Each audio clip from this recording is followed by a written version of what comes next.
Quiet, please. Quiet, please.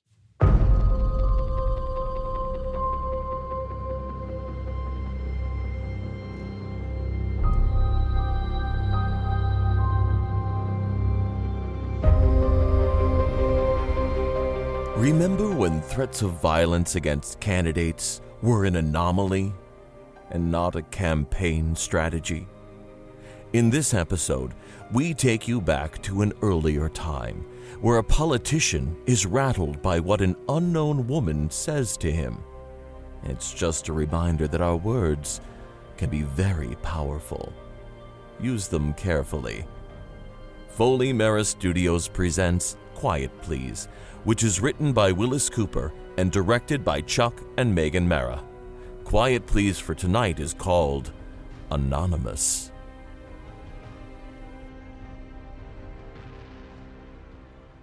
The other night, when you called me up after I made that talk on the radio, I don't suppose you know what happened, do you? Maybe you don't care. But if you got a few minutes, I'd kind of like to tell you. You mind listening for a while? Thanks. Oh, yes, you other people can listen too if you like. I see no way of preventing you. And as a matter of fact, it might be instructive to you too. You other people don't know who I am, of course, and probably it's just as well. You know, though, don't you? You wouldn't forget that quickly. Sit still and listen. You got nothing better to do. You're listening to the radio anyway.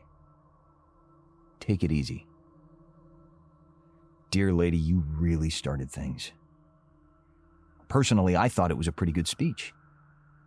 And apparently quite a lot of my listeners thought so too. There was a nice batch of mail the next morning. And of course, a lot of phone calls to the studio when I finished. Naturally, most of them came from people who belonged to the party that nominated me. You'd expect it to be that way. A few came from people who vote the other tickets, but even they were restrained and polite about disagreeing with me. I was grateful to them, because it's always good to know exactly on which points the opposition differs with you. I thanked them politely, of course. But your call, dear lady. Really, I wasn't expecting that. Oh, I remember it very clearly, although I was shocked at the time. The phone rang. It was about the 10th call there in the studio. The announcer handed it to me and I said, yes. And you said, do you know who this is? No, I'm afraid I don't. And you'll never find out either. Listen, I hope you drop dead. I beg your pardon, ma'am? I said, I hope you drop dead! Oh, come on now. Listen, madam, I'm sure I don't know why you said that, dear lady. You never saw me except in some rather smudged newspaper cuts. You never heard my voice except on the radio. I don't know what it was that made you use such unbridled language. Was it because you didn't like my face? Or my politics? Or my nationality or the church I go to? What is there about me or my beliefs that prompts a perfect stranger to wish a sudden, unnatural death upon me? Is it because you felt safe hiding behind a telephone, knowing there was no way of finding out who you are? Did you mean it? Or were you... I don't understand it. Well, you have the satisfaction of knowing that you broke up a night's sleep for me, dear lady. My first reaction, of course, was indignation. Literal indignation, a loss of dignity. I wasn't used to having people say things like that to me. I could have forgiven it from a mortal enemy, but from a total stranger? So I went to bed, very annoyed. My wife is a very light sleeper, and I suppose I was making indignant noises to myself, rehearsing what I'd say to you if I had an opportunity. Anyway. What's the matter, dear? Can't you sleep? I'm sorry, did I wake you up? No. I just woke up and heard you muttering. What time is it? Oh, past 1. 2. Are you going to smoke? Well, I was. You want one? No. You know how it makes me cough at night. I'm sorry. I heard part of your speech tonight. Did you? Thought it sounded fine. Did you? Of course, I heard it so many times. Practicing, you know. Oh, I know. What's the matter? Nothing. What's the matter, dear? No, I got a phone call that made me mad. Did you? Yes. I thought you were enough of a politician to let those things run off your back. Well, ordinarily I am, but this one... You're going to smoke, dear? I'm sorry. What are you so nervous about? I'm mad, I told you. For heaven's sakes, what did they say that upset you so much? It was some woman. Oh, a woman. You know what she said? I haven't the least idea. She said she hoped I'd drop dead. Oh. Can you blame me for being mad? Of course not. Don't let it prey on your mind. I'm not letting it prey on my mind. Can I even mention it? Yes, darling, of course. You don't know who it was, of course. Of course not. Well, try to go to sleep. Tomorrow's another day, you know. Good night. Good night. Dear. I'm sorry. Good night. Good night. Can I... I'll go out in the living room. I'm keeping you awake. Oh, no. You awake, dear? I'm afraid so. I just remembered. The final notice on your insurance came today. You better make out a check in the morning or it'll be too late. Oh, honestly, dear, there isn't any connection. I just suddenly remembered. Sure. I know. I forgot. I'm glad I remembered. Good night. Good night. Very good night, indeed. Try and sleep. What did the doctor say about my blood pressure? How old do people have to be to drop dead? Embolism, whatever that is. Blood vessels burst. Things go wrong with your head. Or somebody wishes it on you. You see? You did all right, dear lady. I got up to see if I could stop that dripping shower faucet. I never noticed it before. And I couldn't help hearing it tonight. And what it kept saying. How'd you like to listen to it all night? Hear what it kept saying. I tried to fix it. All that happened was I got the sleeves of my pajamas sopping. And it kept right on dripping. Kept right on saying what it had to say. What you had to say. And at last, I fell asleep. And dreamed. Oh, I'd rather not tell you about the dreams. I'd rather let you imagine it. You know what they were about. You set the stage for them. And then when I woke up, first thing I heard was my wife talking to someone on the telephone at 9 o'clock in the morning. Cheerful at that hour. Well, thanks. I'll tell him you called. No, I didn't hear all of it on the radio, but I've heard it so many times around the house, you know. Yes, of course. I hope so, too. What? Oh, he's all right. Still asleep. I think he's got a little hangover this morning. Oh, no, not very late. I suppose he had a couple with some of the committeemen after the broadcast. Oh, no, not drunk, just talkative. Somebody called him up afterwards and said they hoped he dropped dead. That's what I said. But you know him. You know how sensitive he is and how things prey on his mind. Oh, of course. Oh, no, he hasn't the faintest idea who it was. Oh, sure, he's already begun calling up undertakers. Sure, I'll tell him. Bye now. When I woke up, I couldn't remember what it was that had disturbed my sleep so, but she came and looked in the bedroom to see if I was still asleep. I said, "Look, I didn't have any drinks last night." Well, didn't you, dear? Should I bring you some coffee?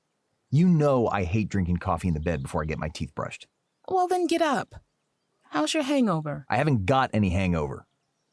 I was talking on the phone to your brother. I heard you. What are you so cranky about this morning, dear? I didn't sleep very well. Dreaming about dropping dead? I wish you'd stop talking about that. Oh, I never heard anything so silly in all my life. Letting a little thing like that prey on your mind. Nothing's preying on my mind. I'd forgotten all about it till I heard you shouting about it on the telephone. Darling, I was talking very quietly, so I wouldn't wake you up. I'm sorry.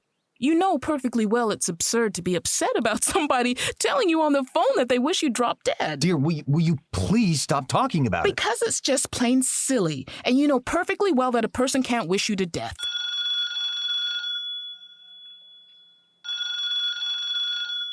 Answer it, would you? Probably your friend. What friend? The one that wants you to drop dead.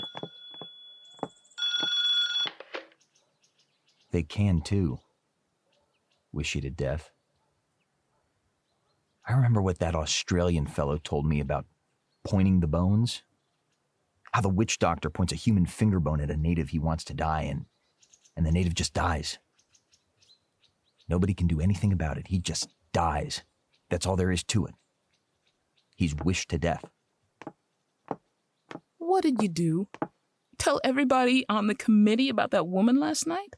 What do you mean? Heavens, you've got everybody talking about it. I just mentioned it. Well, that was your secretary, and she says everybody at headquarters is talking about it. And laughing at you for being so scared. I'm not scared. I'm mad. Well, I wish you'd forget about it. And I got out of bed. For a moment, I thought I was going to fall down right then and there. You ever feel dizzy when you jump out of bed suddenly in the morning? Oh, I suppose not. You're probably younger than I am, and things like that don't happen to you. My heart gave a big jump, and I thought, this is it. You see how far it had gone already? And I said to myself, stop it, you're being an idiot. I went to take my shower, and in the bright morning light, the dripping faucet didn't say drop dead, the way it did last night. I didn't give it a chance. I turned the water on as hard as it'd go, and I jumped in. At the office, at headquarters, it was different. Everybody was delighted with the speech, and I found a pile of notes on my desk, congratulating me on what I'd said. I began to feel better right away. The mayor's note said, "Great work, boy, you'll be president yet." The one from the radio station, "You have a wonderful voice for radio, congratulations." The telegram from the old senator, "Highly impressed by your talk last night." And a copy of my speech with "excellent" written across it with the chairman's signature. And the little note on the sheet of yellow scratch paper. The badly typewritten little note, the note from you that said, "I hope you drop dead." As I looked at it, I could almost hear your voice again. I hope you drop dead! And then the telephone started ringing. I knew who it was, of course. I knew I'd hear your voice as soon as I lifted the receiver. No, I said. No, I'm not going to answer that. I've heard her once, I said to myself. Look what it's doing to me. I'm not going to give her another chance. I won't do it. I won't do it. And the phone kept right on ringing. I'm not going to answer it, I said. I'm not going to let that woman make a fool of me again. But then I got an idea. Sure, I'd answer it. Sure, I'd listen to you. Sure, I'd engage in conversation. I'd have my secretary trace the call while you're talking. I'd get you. I'd find you and I'd tell you a few things about anonymous phone calls and anonymous letters, too. I'd have to be careful, though, wouldn't I? Wouldn't want to frighten you away before I knew who you were. So I put on my best politician manner. Hello? Well, you're still alive. What? Who is this? I hear you're going to drop dead. Oh, hello, Doc. So what's with you? Your wife tells me you're all hopped up about dropping dead. She did. I think you'd better drop around to see me. Doc, listen. Doc, listen, you think... you're kidding me. No, I'm not. If you're going to go into a dipsy-doodle like this right in the middle of your campaign, you better let me take a look at you. But Doc, listen. Make it about 3? Well, I suppose so. Okay, my office at 3 o'clock, and stop worrying. But I'm not worrying. Well, cut it out. See you this afternoon. What's the matter with that doctor? Does he think I'm nuts? What's he gonna do to me? Tap my knee? See if my reflexes are all right? Ask me embarrassing questions about my childhood? I'm not gonna go. But I do wonder. Maybe he knows something about me that he hasn't told me. He did say that my blood pressure was a little high the last time.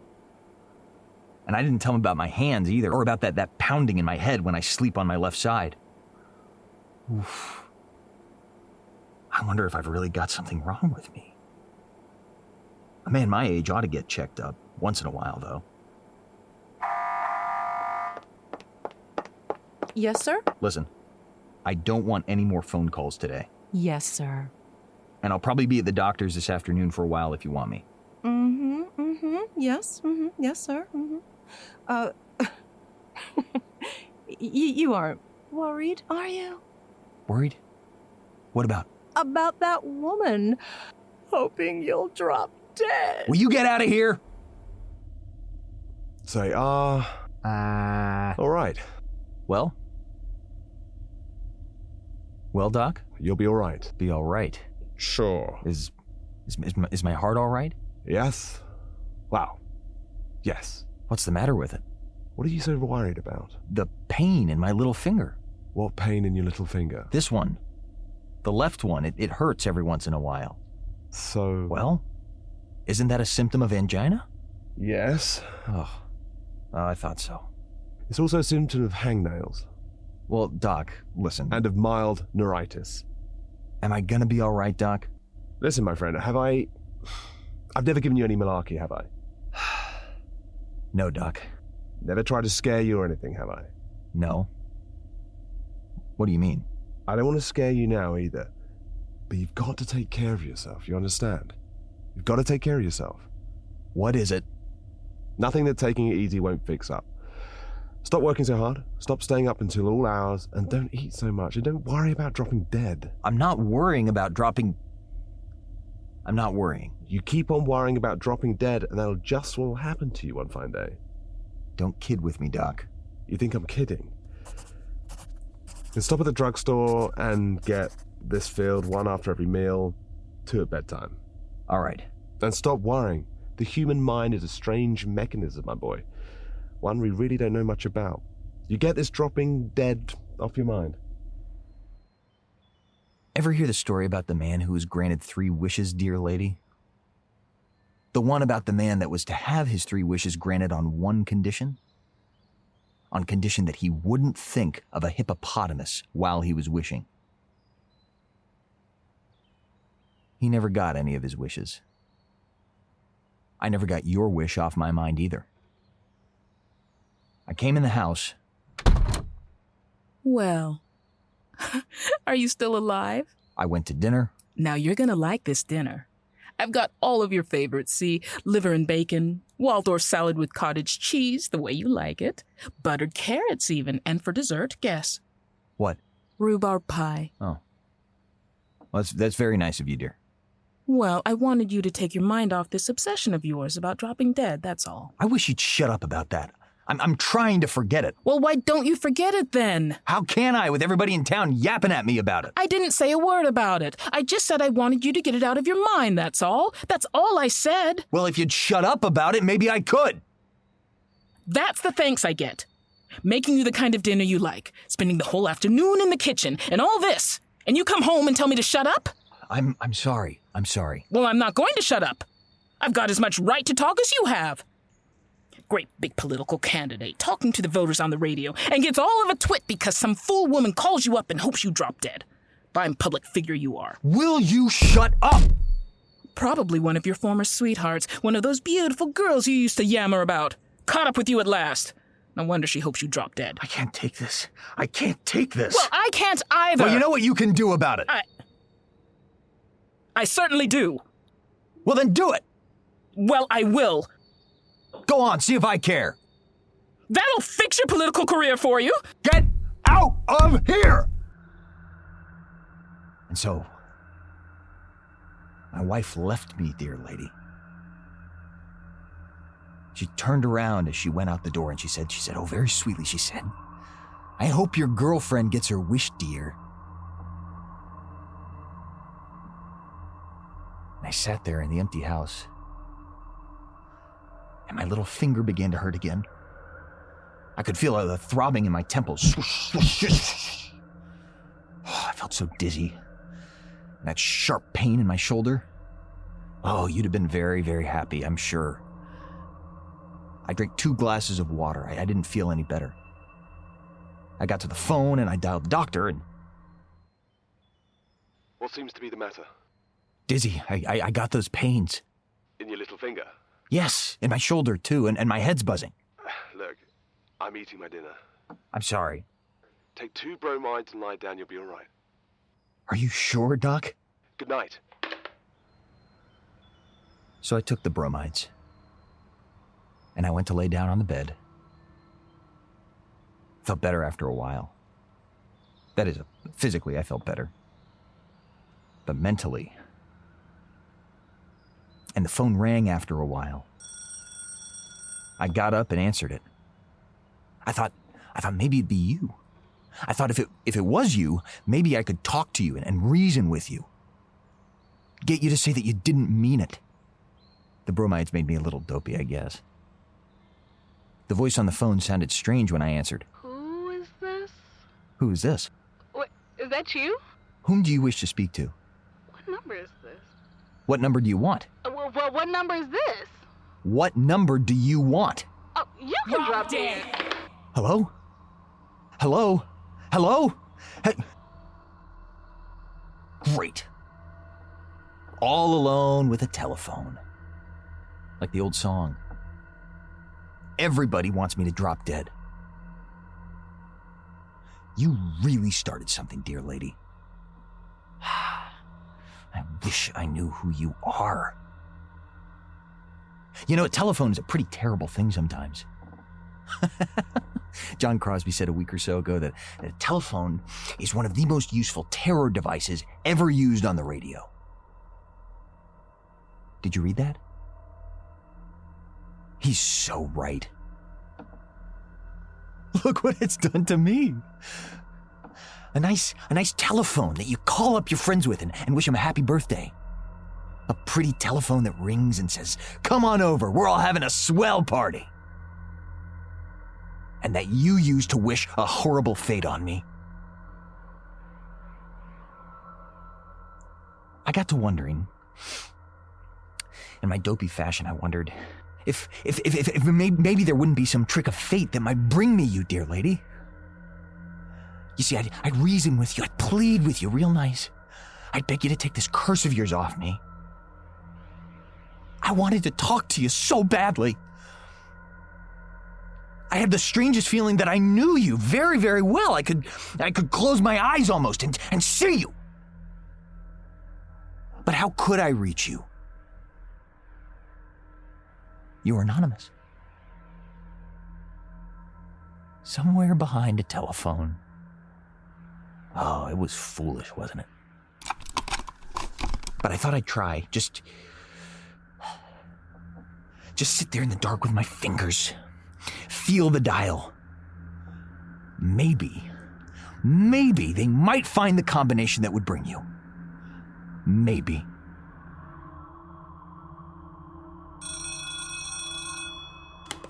Hello? Hello? What? Hello? Main 3600. Hello? Hello? Is that you, Alfred? Alfred! Hello? Busy. Was that you, dear lady? Were you telephoning someone else, hoping that they'd drop dead? Being anonymous and safe. I sat there a long time in the darkness, wondering. I didn't see much point in dialing any more numbers at random. There must be 100 million combinations on that dial. And only one of them is yours.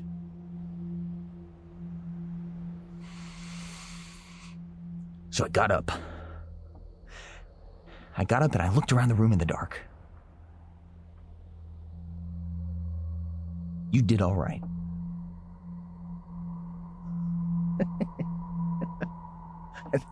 I thought you'd like to know. I put on my hat. And I went out for a walk around the block. I hope you're satisfied. I hope you're happy. Because you see, dear lady, I did drop dead.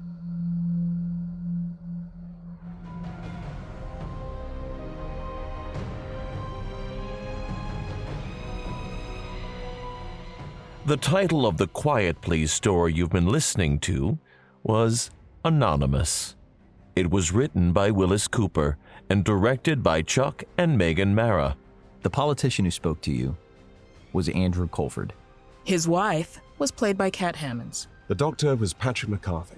Also in the cast were Angela Sauer, Addie Daddio, Aniqua Chacol, Jenna Kersey, Melissa Jobe, And Michael C. Pizzuto. This episode of Quiet Please was first broadcast on September 19th, 1948, and was the first episode broadcast by ABC, the American Broadcasting Company. This recreation of Quiet Please comes to you from Los Angeles and is produced by Foley Mara Studios. And so, until next week at the same time, I am, quietly yours, Andrew Colford.